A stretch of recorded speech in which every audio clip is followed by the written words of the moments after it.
Hey guys, yeah, I know it's awfully late to be doing a Halloween video, but better late than never.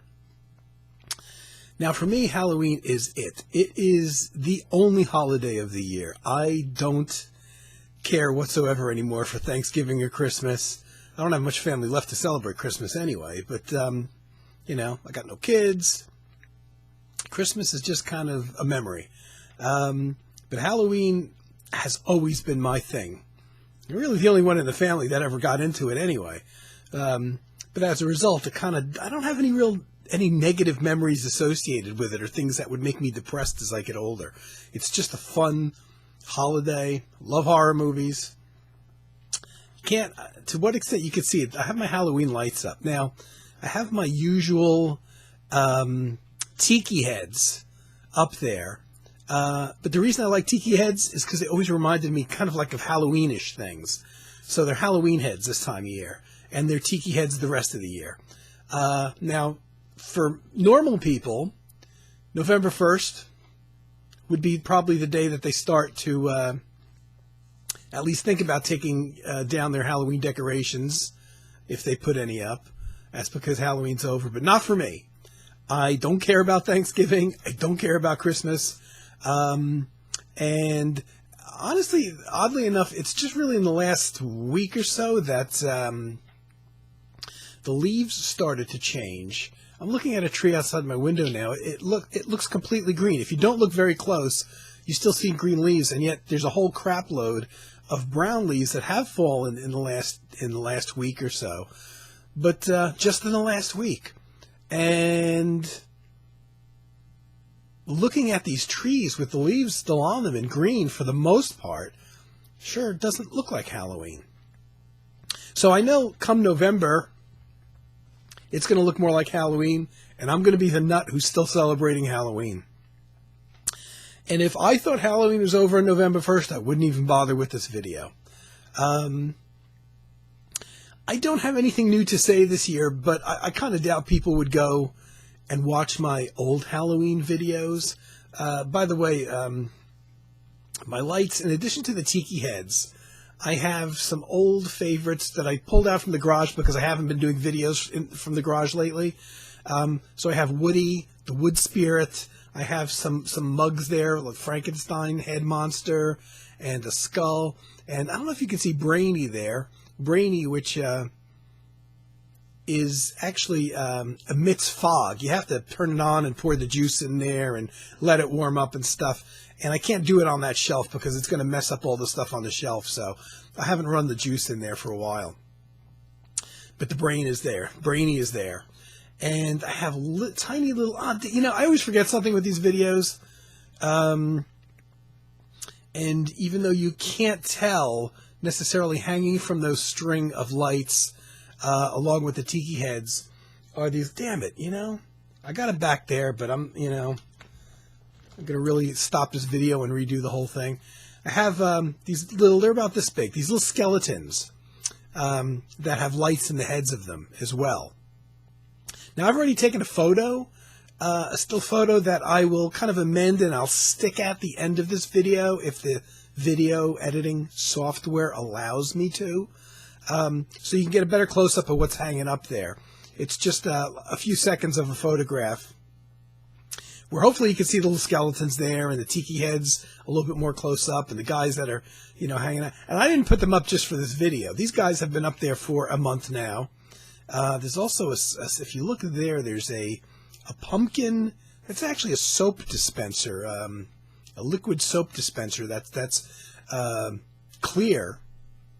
And the liquid soap inside is colored orange so that it looks like a pumpkin.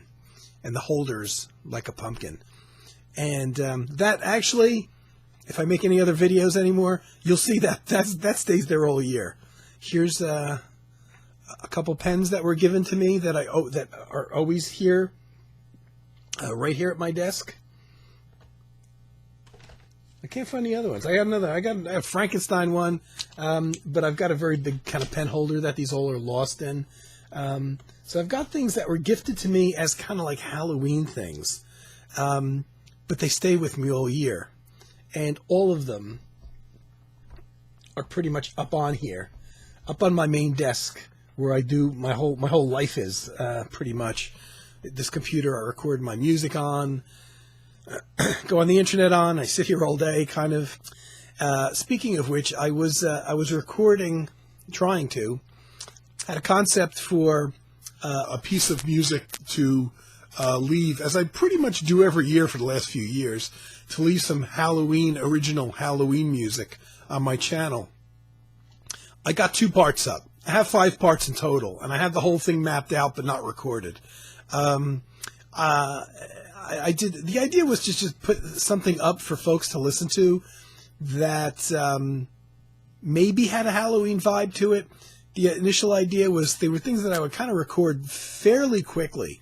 Spend a week maybe on each one, putting something together.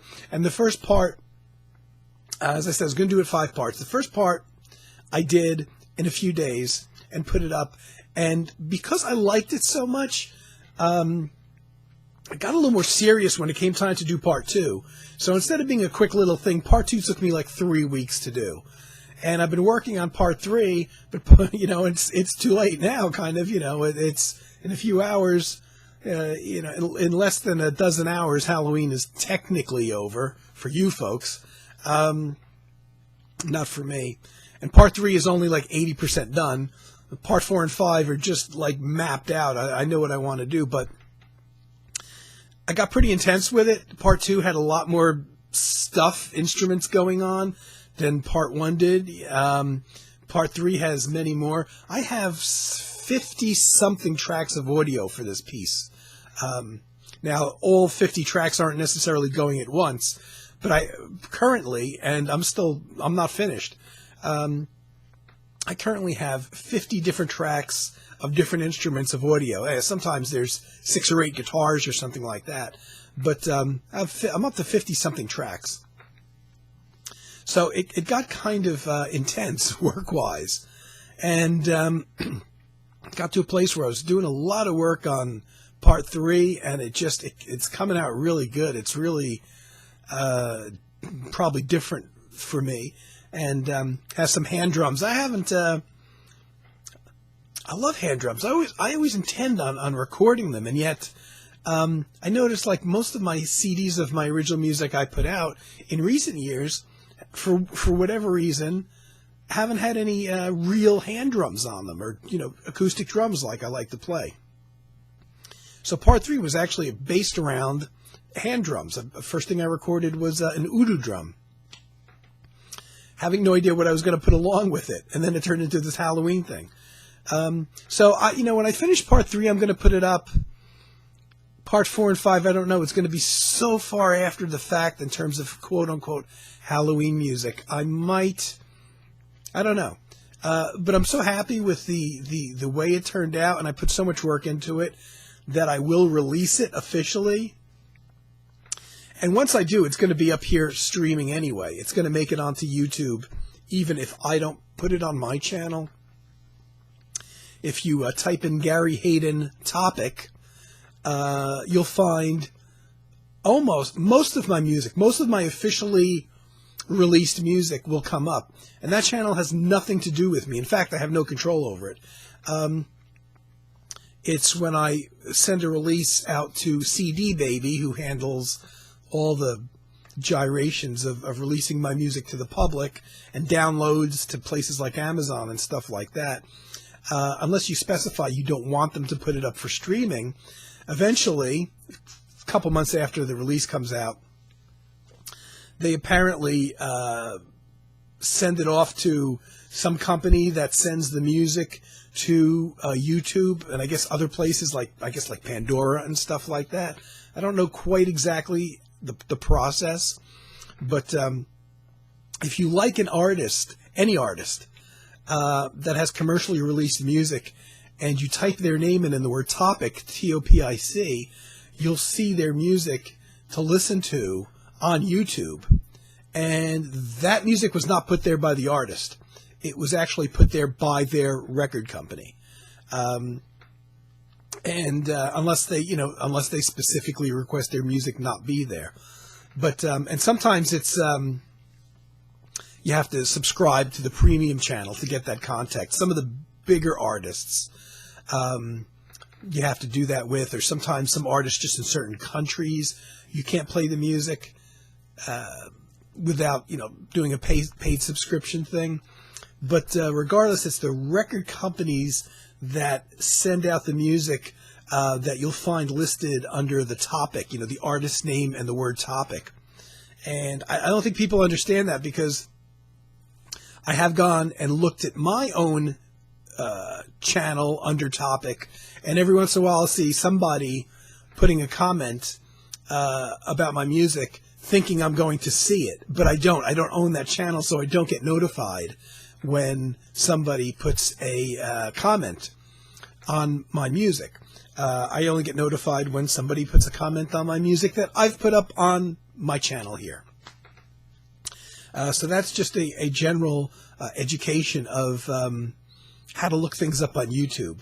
So I think whatever I do, I don't know if, whenever I get part 3 or 4 or 5 done of this Halloween suite that I'm working on done, I'm not sure if at that point it will be ridiculous to put it up on my channel for people to listen to, or if I should wait until I officially release it, which is going to take, it's going to take months and months and months to do, because then I got to put the rest of an album together.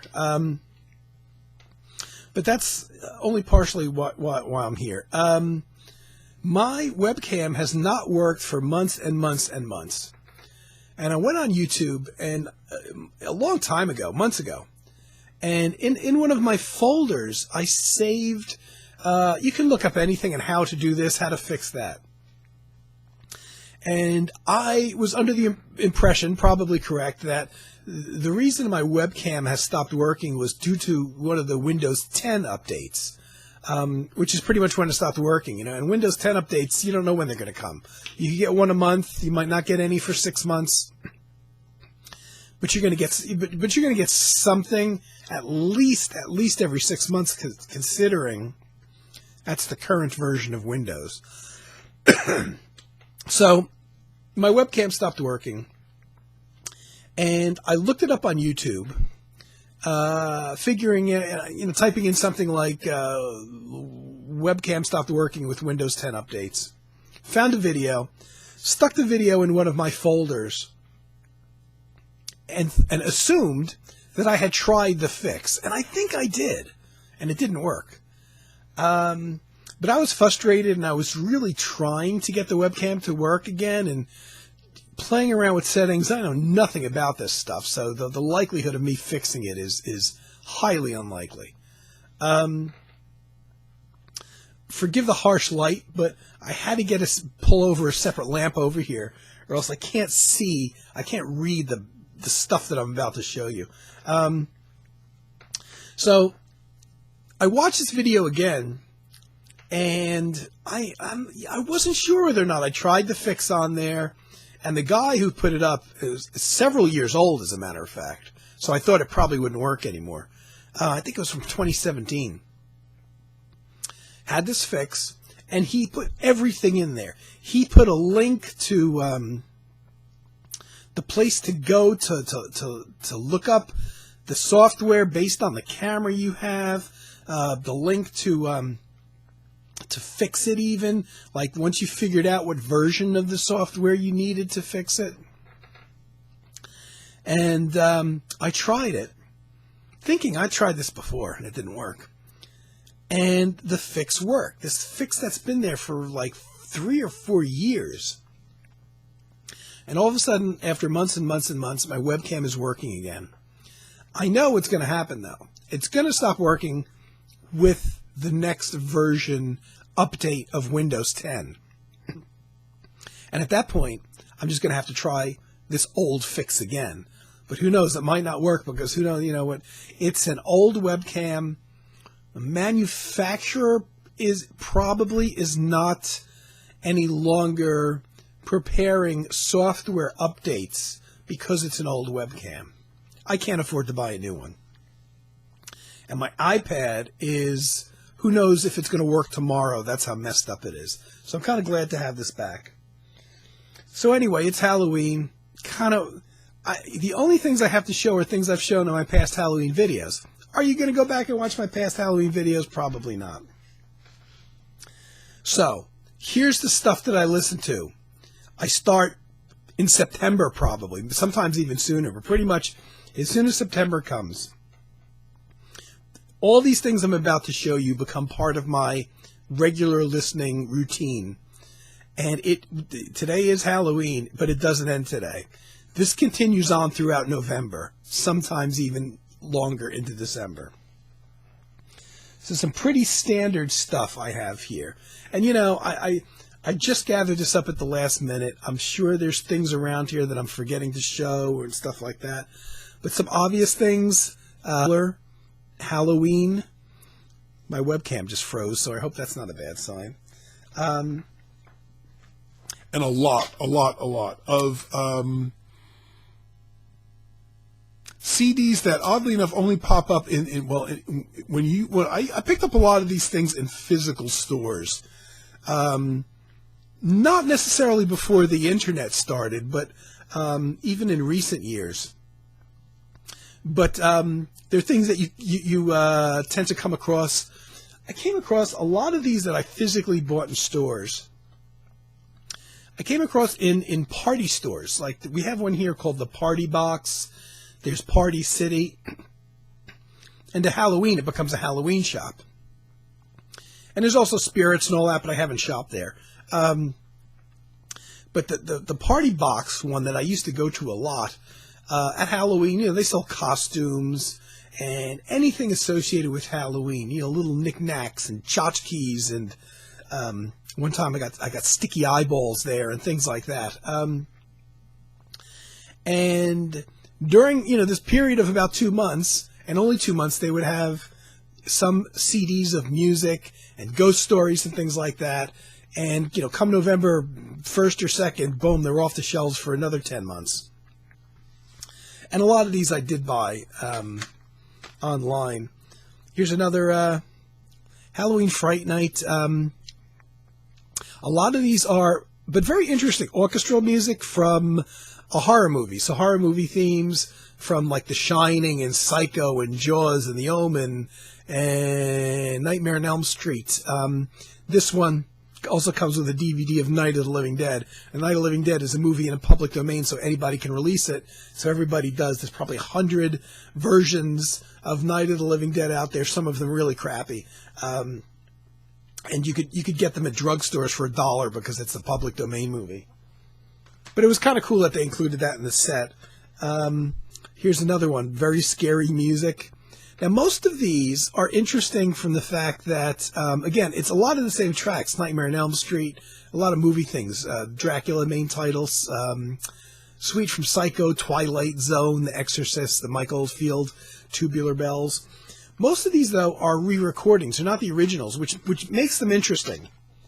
Most of them are re-recordings of these themes. Some of them done by orchestras, others done entirely by synthesizers. Here's my favorite one, and a lot of people, every review I've ever seen of this kind of craps on this. But this was one that I first heard playing on the Music Choice channel. The Music Choice channel is one of those cable TV music channels that you get as part of basic cable. And they've been playing Halloween music since, I don't know, last 15 years or something, however long they've been around.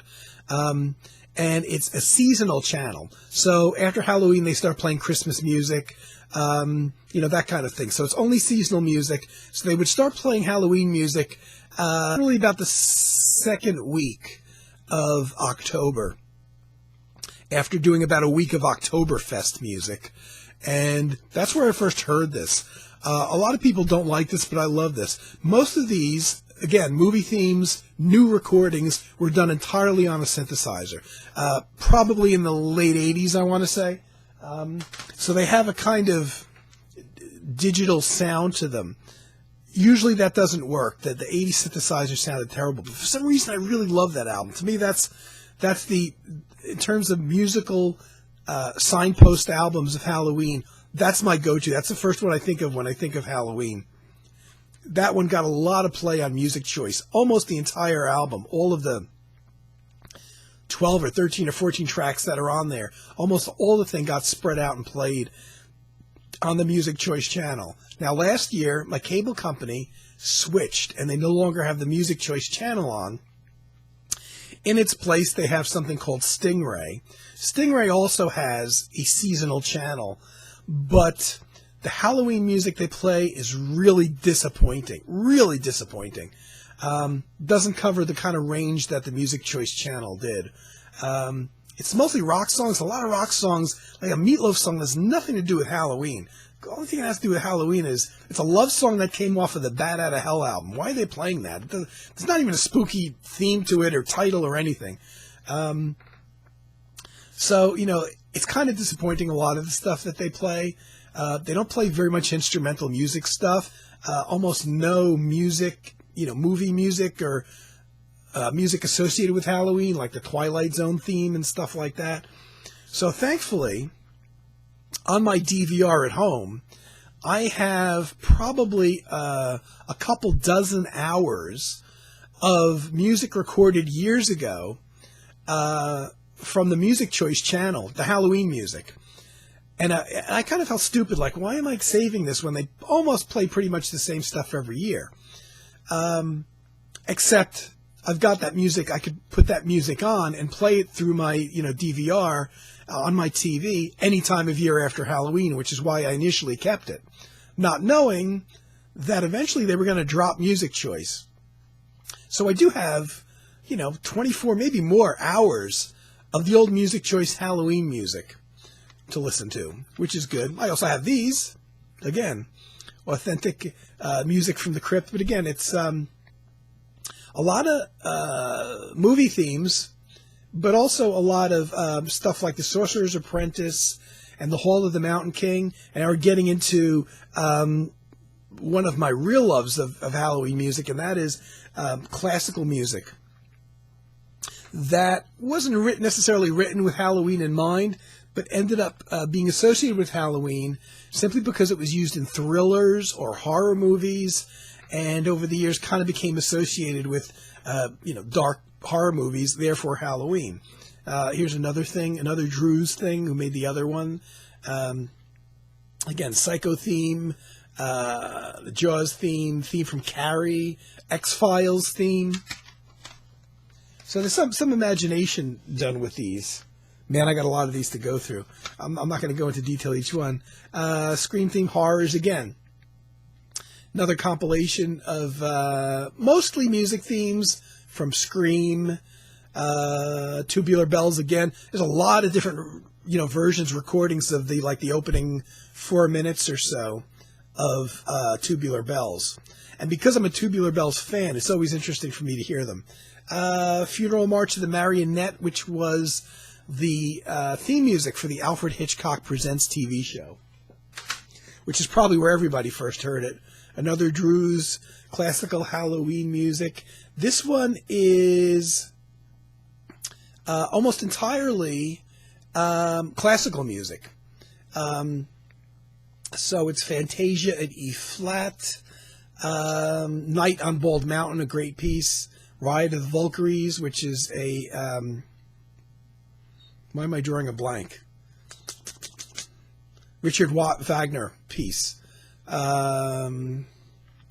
Toccata and Fugue in D minor, that famous organ piece, Night on Bald Mountain. Let me see. Dance Macabre, which is my favorite Halloween classical piece. Again, I think those are new recordings at the time. Here's a real, creepy classics for Halloween collection. This is Sony. Sony put this out.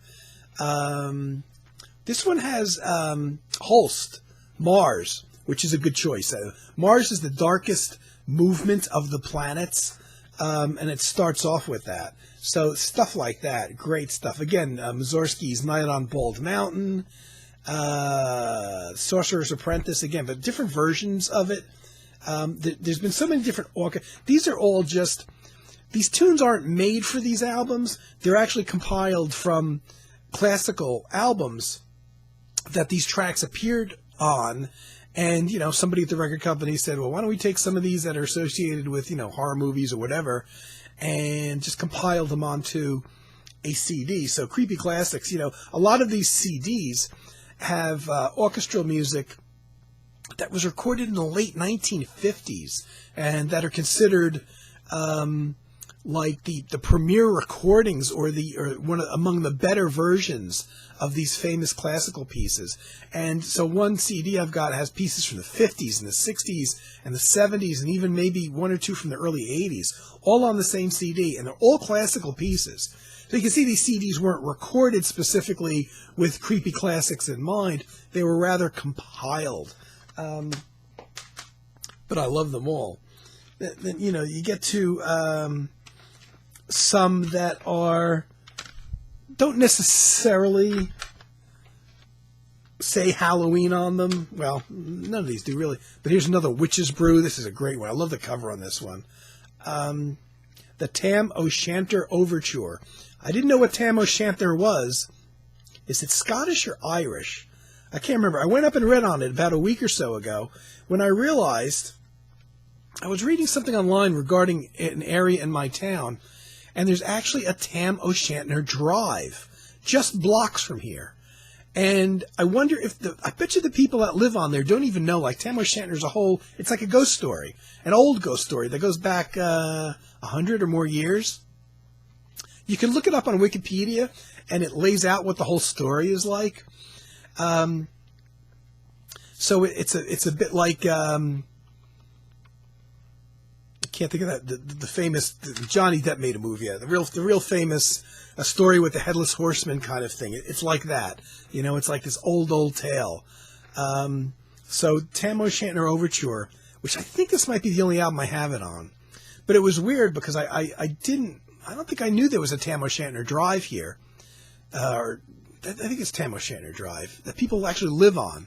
And I doubt that anybody knows that there's this whole ghost story based around Tam O'Shanter. And it's a real place. And it's an interesting little read if you go on Wikipedia. Again, the pictures at an exhibition, which figures into a lot of these. A couple pieces from there. Dance Macabre is on here. The Witch's Ride from Hansel and Gretel. Franz Liszt Mephisto Waltz. And again, the Funeral March of a Marionette, which again is the theme from the Alfred Hitchcock Presents TV show. That's another one of my favorites. Here's another one called Witch's Brew with another great cover. Same thing. There's a couple pieces that I think were actually written for this album. But there's Mendelssohn pieces on here. Debussy pieces. Now, not much of Debussy is very dark, so it's a little funny to see a Debussy piece on here. Pieces by Grieg. That's why this is a particularly interesting one.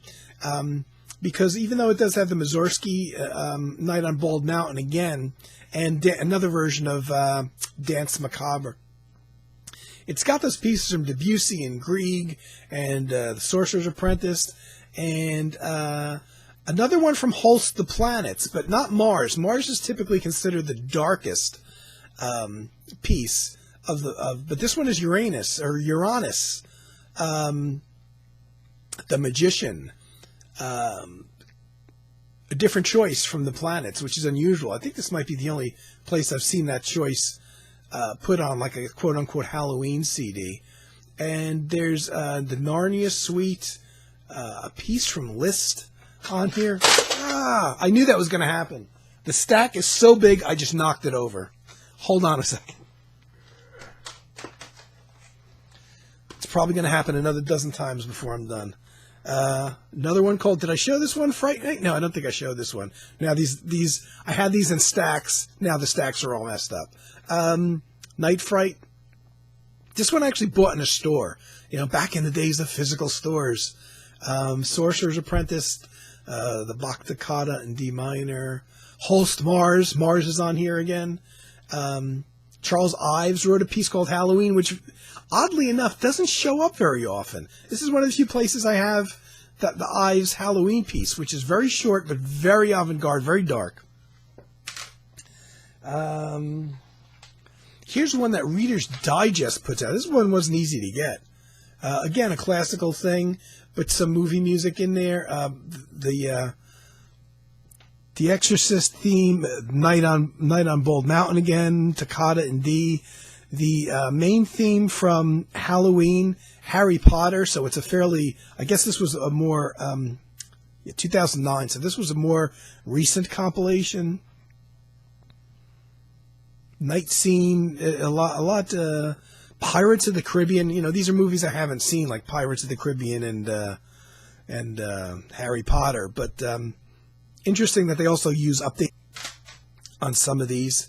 Here's one put together by the Halloween Ensemble, which there's no information on these people, and there's a bunch of original music on here. This is an oddball one. This is, I'm pretty sure, an independently released thing, and my guess was it sounds mostly like a string ensemble. My guess is that these are professional classical musicians, kind of that got together and moonlighted. They probably are part of, a real honest-to-goodness professional ensemble, classical. They're probably orchestral players, and they got together this little side project. So it's interesting from that point of view.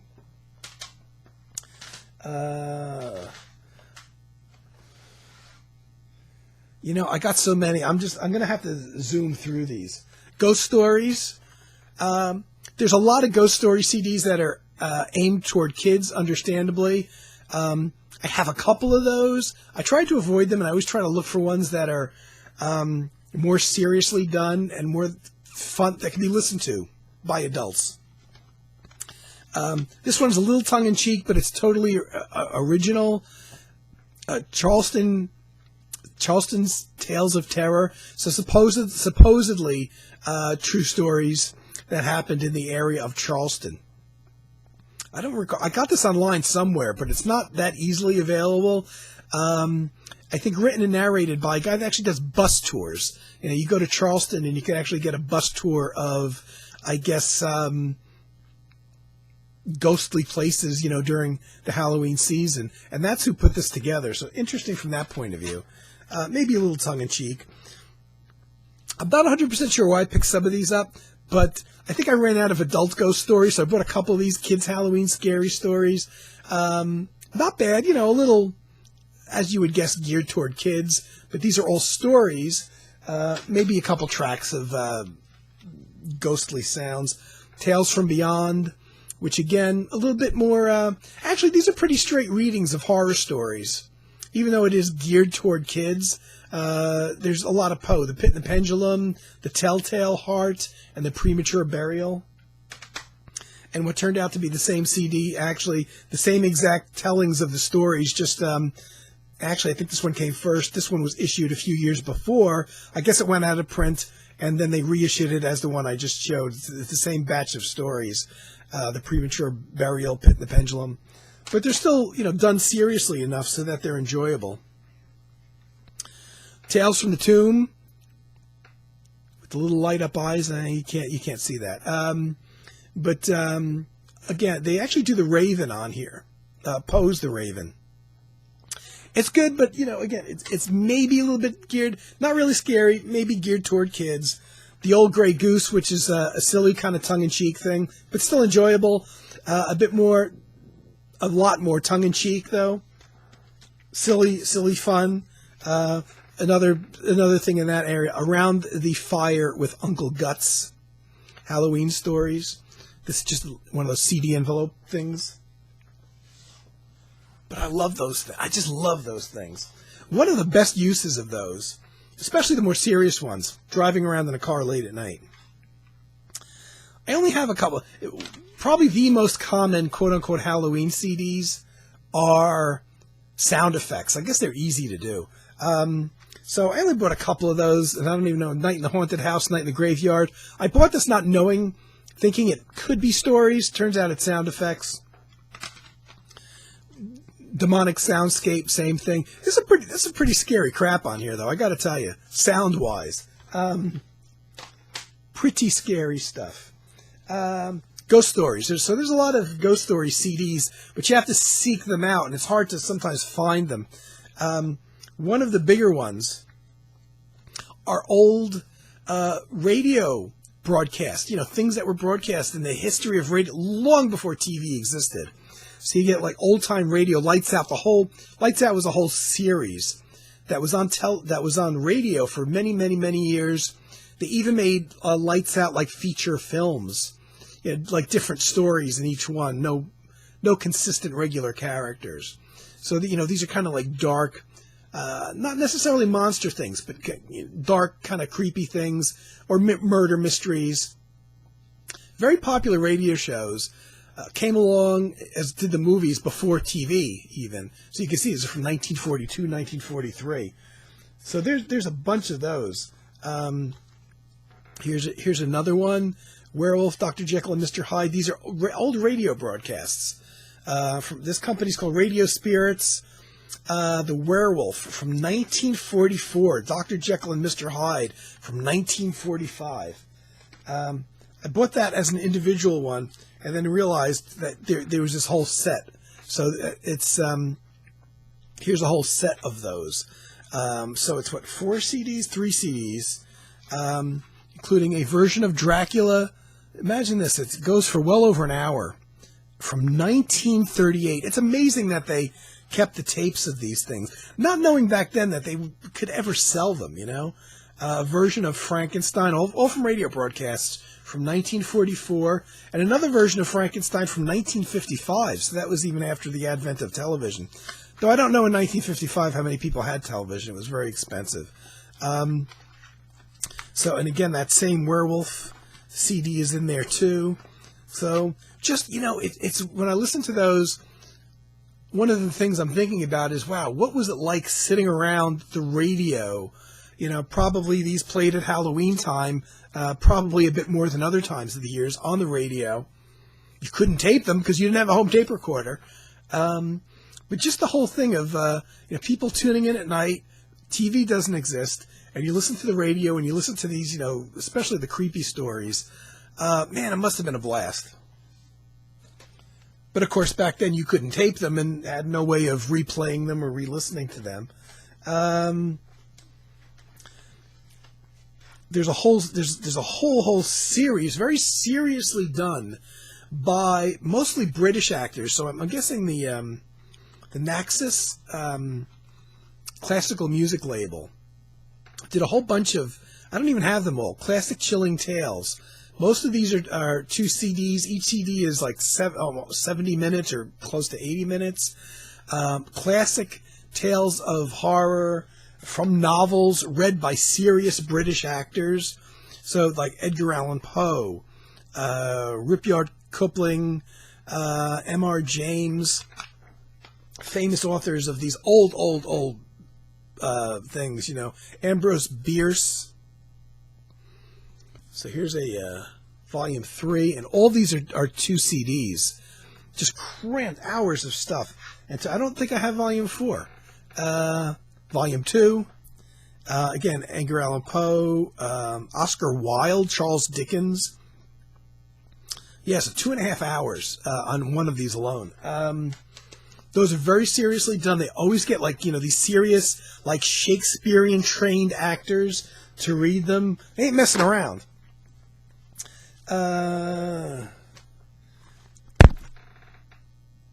Another one, if you know who Juliet Mills is. I don't think these were done for radio. I think these were actually recorded for this release, if I'm not mistaken. Susan Onspach, who I know is an actress from the 1970s. I don't think she's around anymore.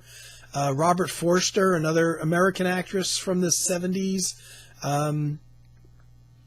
They're doing Robert Bloch's story, Yours Truly, Jack the Ripper. So these aren't old stories, but probably things written more in the last, say, 40 to 50 years versus some of these the classic stories on the other CDs that go back 100 years. Now, just like I have that one favorite music CD for Halloween that I showed the movie themes all re-recorded on a synthesizer, here's my signpost. This is the Halloween, number 1 Halloween CD, Ghost Gallery, which my buddy Carm just showed recently in his Halloween video. These are original Halloween stories told by Tom Willett. who is an actor. He's retired now in the Tennessee area. He has a channel called Feature Man that has tens of thousands of viewers. Really nice guy. Just does videos and everything, sometimes in playing piano. And he recorded this. Actually, somebody approached him to do this because I asked him about this. And he wrote the stories and told a few original things that supposedly happened to him, as well as kind of these stories that are out there that you don't know who wrote them, kind of thing. His adaptions of things that are very interesting, and stories about supposedly true ghosts in the White House, for instance. They're all short stories. This is just a blast. This is for anybody because it's not adult in nature, but it's not necessarily oriented toward kids. This is a great thing. It's like 66, 67 minutes, something like that. Put it in your car. If you got to drive somewhere in the dead of night, it won't scare you, but you'll be tuned in. You'll be listening to it. Great. And along those lines, even though this has nothing to do with Halloween, in my mind somehow it got associated with. This is actually a documentary, a real documentary made by this guy Donald Schmidt about the UFO crash. This is the real, just the facts behind it, and maybe some speculation, but it's just like you were watching an old documentary from like the 1970s. It's got that flavor, though this actually came out, I believe, in the 1990s. And this is excellent, but it's seriously done. It's really just like you're listening to the soundtrack of a documentary or a radio special about the UFO crash at Roswell. And again, about like 60-something minutes. And one that, strangely enough, was the one CD I took with me one time when I was recuperating, and I actually stayed away from home. I stayed at my sister's house for several nights in a guest room there, and there was an old boombox there with a CD player hooked up to it that they never use. And this is the one CD I took with me, and I put it on, and I played it every night as I was going to sleep. So I listened to it. I knew what was coming up on it, but it was essentially like putting in a favorite movie. You just don't have to look at the visual image. Love that one. I was talking about the party stores, the party box store that used to transform for a couple months at Halloween. And one year I went there. I want to say this is this might be when did these come out? 2000. The dates on all of these are 2005. It's a whole series. This must have been right around there that I went and picked these up. Never saw them again after that. Not even the following year, oddly enough. So they must have been 2005. I thought I bought these even longer ago. A whole series. Again, these are audiobooks. I only ever saw these at the party store. I never saw these in a regular CD store, even at Halloween. And Classic Tales of Terror. It's Blue Diamond Audiobooks, who's done other seasonal-oriented things like Christmas stories and stuff like that. And do all old, The Raven by Edgar Allan Poe, Legend of Sleepy Hollow, which is the title I couldn't think of. When I was talking before about the Tam O'Shanter story, which you should really look up on Wikipedia, it's the kind of story like the Legend of Sleepy Hollow, though Tam O'Shanter might have been actually based on a real person. So these Classic Tales of Fear are really great. Again, readings of stories right out of the novels. There's 2 of them on each CD, and it's incredible. Even though one of these, for some reason, is labeled for kids. This one is labeled for kids, and it's not any different than the other 7 in the story in the collection. This might turn off adults to buying these, and yet these are just serious readings of a couple stories. The Bottle Imp, which is a really long story, it's an hour and 12 minutes alone, and it's only one of 2 stories on here, is a really imaginative, interesting story that I had never heard anywhere until I got this CD. I put it up on my channel, that story, by the way. It's there. Again, horror classics, The Monkey's Paw, very famous story. The Damned Thing by Ambrose Bierce. these are serious readings. Yeah, these things, it's incredible. They were $1.99 new when I got them. Young Goodman Brown, The Ash Tree, which I think one or both of these I put up on my channel here. Actually, most of these I put up on my channel in past years. And I hate this. Whenever I broadcast, I start sweating. I don't know why. About 5 years ago, I put up a bunch of those stories on my channel from those audiobooks, and they're still there. I got a copyright notice, not really a strike, but I got a notice on some of them. But they're still there. And if I probably won't remember, but if you want to hear them, I did put them in I created a folder. And in that folder is some old Halloween-oriented things that I put up that you would have to sift through a lot of stuff on my channel to find. So if you're looking for Halloween-oriented content on my channel, I have some recent things that won't be in that folder. I'll try to remember to link the folder on the video. Classic Tales of Terror, again, the part of the Blue Diamond series.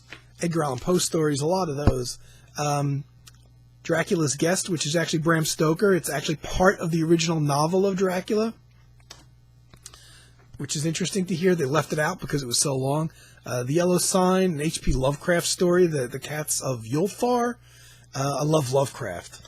They do a good job on these, too. It's funny that these came out just as budget things.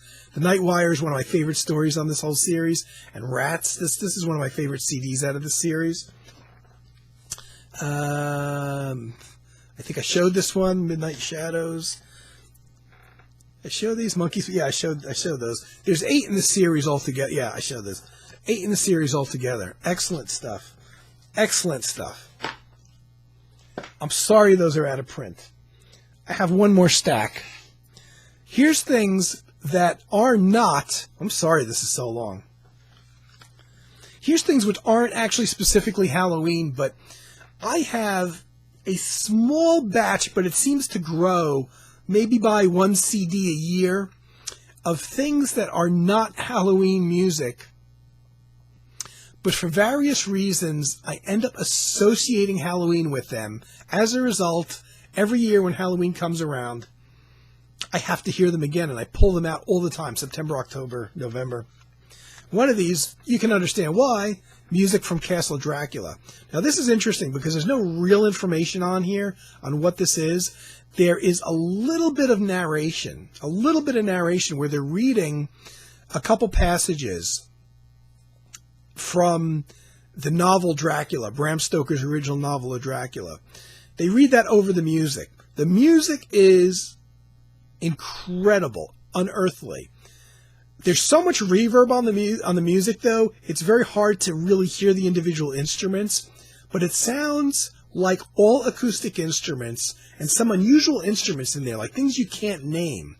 Now, they claim, who knows how true this is, that the CD contains blah, blah, blah, authentic gypsy music recorded on location in Transylvania. Is that true? I don't know. But the music that's on here, which you won't hear anywhere else,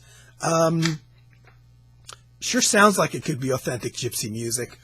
I mean, and it's all acoustic for the most part. I think like violins and stuff. Really atmospheric. This is, man, if you can find copies of this, because this is a little independent thing. Came out in 1996.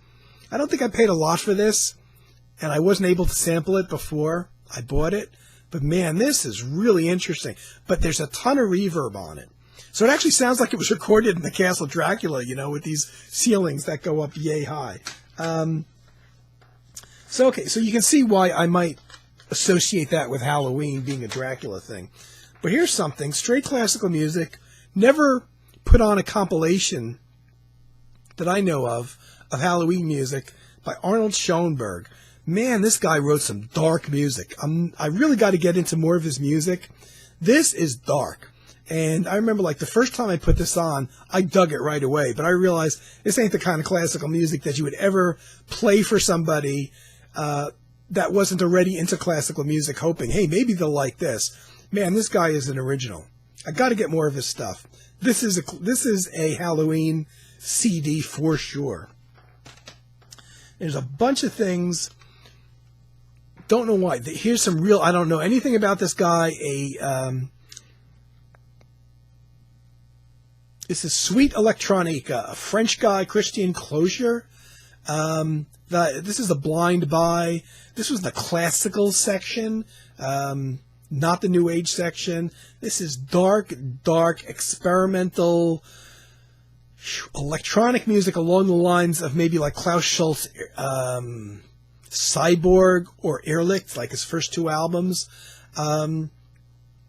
This was a blind buy, and I paid $18 for the CD back at Tower Records. And man, is it dark. Man, does it sound like Halloween to me. Here's another one. Now, this makes sense, maybe. Wendy Carlos' Sonic Seasonings, originally a 2-album set. When they put it on CD, they actually put a bunch more music on here. So you have, each one was a side-long track. Spring, summer, fall, and winter. Naturally, the fall one sounds like Halloween to me. It sounds like fall. But the real thing is, in addition to that, there's some additional tracks and music on here, which was not part of the original album, but they put on because of the extra space available on CD. And man, does a lot of that music have the vibe. You know, it has the kind of dark Halloween vibe to it. I was talking about Music Choice, the Music Choice channel, and most of the music that comes on there, I had heard before, but there was this one old group from the 1940s and 50s that went. I think they went into the 60s. I think I spoke about the Three Sons, which was I'm trying to do this from memory, and I should have looked them up. I believe it was two brothers and a cousin, if I'm not mistaken, or I'm not sure who the third guy originally was. They did swap out some members over the years and had studio fill-ins and others. But the original band, which was unusual, it was accordion. You got to think in the 1940s, the accordion was a very popular instrument. Accordion, piano. The pianist also played organ and guitar. Which sounds like an unusual combination, but probably not quite as unusual in the 1940s. And they used to play this song called Haunted Guitar, which I love. It's got this clean, jazzy sound to it. And they do this kind of slightly kitschy thing on the organ, which sounds spooky in the piece. And it was released as a single, and I could never find that the Three Sons, which is the name of the band, ever put it on an album of theirs. At least looking through their discography, I could never find it. The only place I ever found it is on compilations. Most of those compilations never came out on CD or out of print. I had to buy this used. This is a Japanese best of. The only place that I know of, nowadays anyway, that you can buy the Haunted Guitar piece on CD, on a compact disc, was this Japanese collection, which has been long out of print, and I bought it used. I had to pay $36 for it, a single disc used. The only place. And the Haunted Guitar, I wanted to get other pieces by them anyway, so I wanted to buy one of their records. The Haunted Guitar did appear on a Various Artists CD in America. That was a Halloween CD, but that unfortunately is also out of print. But apart from that, man, thanks Music Choice. I spent a fortune just to get this. Here's a couple more. I spoke about this before. Manuel Gotchim's Dreams and Desires. There's nothing about the titles or anything that would make you think Halloween, except for the 23-minute piece on here called Desire, which has the sound effect that goes throughout. I probably created it on a synthesizer.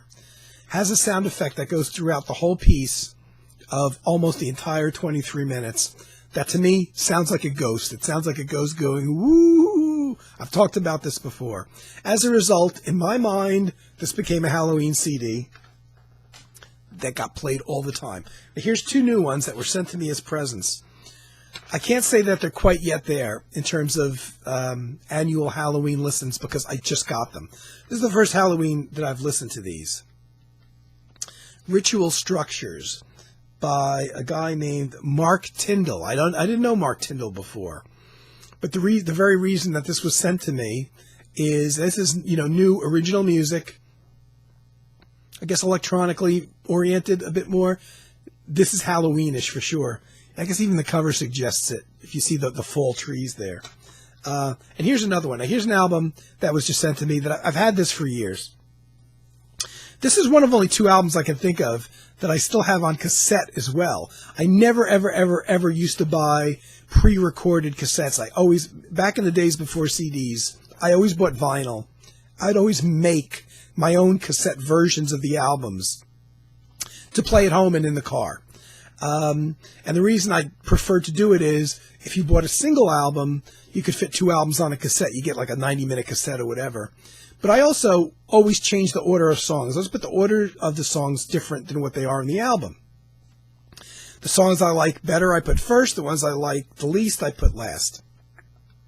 So pre-recorded cassettes don't allow you to do that. But for some reason, I ended up buying a copy of this on pre-recorded cassette. This is my 3rd CD copy of this album. The difference in this one is, well, this one was remastered in 2011, I want to say. Yeah, 2011. So the earlier ones I have are from much earlier editions, including late 80s, I think, one of them. And my friend Carm talked about this. Now all the music of Zeit by Tangerine Dream, their second, this is my favorite album by them. This is the darkest, most avant-garde stuff they ever made. It could be seen as Halloween music, definitely. I can't say that I've so much played this a lot during Halloween season. But when this got reissued in 2011, it got remastered. They included something that hadn't been released commercially before, the Klangwald performance, recorded roughly around the same time as the album, the original album, 1972. A live performance, goes on for about 78 minutes.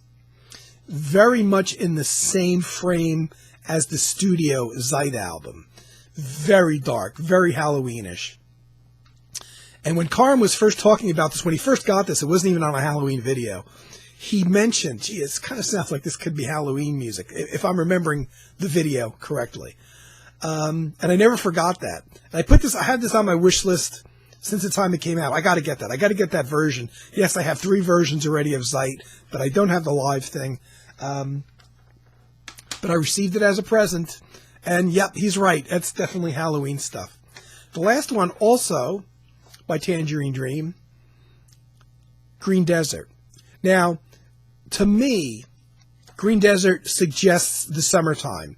And when you've got a title that suggests a specific time of year, I think summertime, I think desert, I think heat.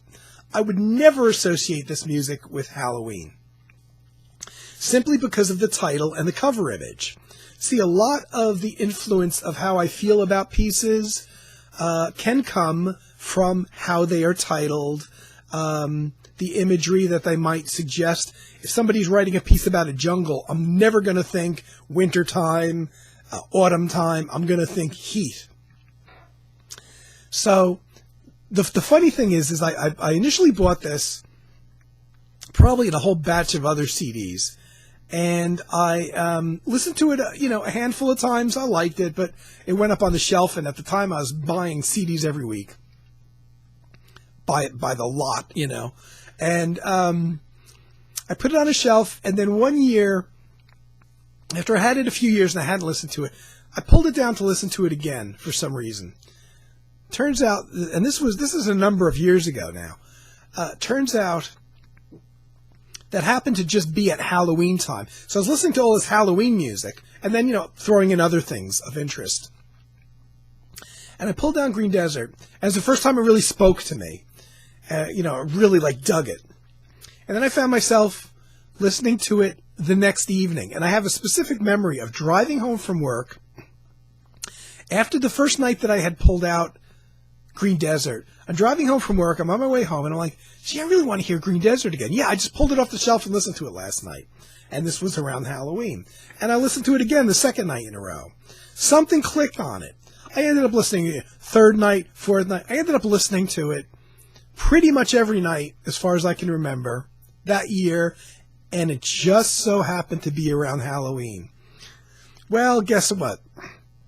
Ever since then, and I want to say this is a dozen years ago, maybe more than a dozen years ago, ever since then, I've associated that, this album, even with its title and imagery of the hot summer, which doesn't suggest autumn time and, the cool air and the leaves coming off the trees.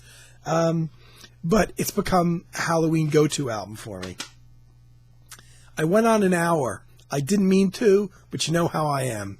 So, for whatever piece of this you were able to sit through, thanks. I don't know how often I'll come back and do videos. I feel everybody does them better than me, and I have some long videos that I've recorded in the past that I've kept up here. But I don't know. Sometimes I feel like I've said everything, and everybody is talking about music, and they're doing a better job than me. And not many people are really interested in most of the music that I'm into. So, there's a lot of elements, which makes it easy for me to stay off, unfortunately. So anyway, I hope everybody's having a great Halloween. I hope some of you out there will consider extending it a bit like I am doing. And if you've watched this far, stay tuned for the still photo I took of the lights back there. You get a better image of them. And thanks for watching. Happy Halloween. And in the words of the immortal Bela Lugosi, who said in one of his movies, beware, take care, beware. Honestly, he said that in one of his movies. I'm not kidding.